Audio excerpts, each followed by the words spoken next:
o falecemento de quen foi presidente desta institución durante 24 anos, dende o ano 1983 ata o ano 2007, e, por tanto, expresar as nosas máis sentidas condolencias, non só como presidente, sino en nome de toda a Corporación Provincial, o pésame sincero a toda a súa familia e aos seus amigos. Veño de decretar os 3 días de loito oficial, que comenzarán no día de hoxe, por tanto, rematará o vindeiro martes, eses 3 días de luto oficial, con todas as consecuencias protocolarias que ten, como o crespón negro e as bandeiras a media asta.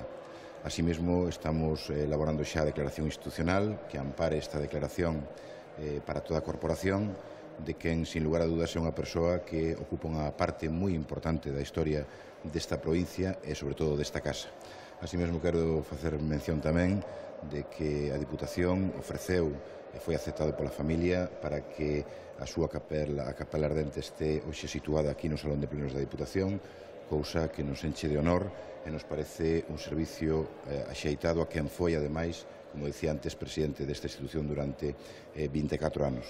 Por tanto, sentindo unha vez máis a súa perda e trasladando esa condolencia a toda a súa familia, a partir de xa e ata o próximo martes, das 24 horas do martes, pois efectivamente habrá aquí nesta provincia, da Diputación Provincial, esa declaración de luto oficial de 3 días.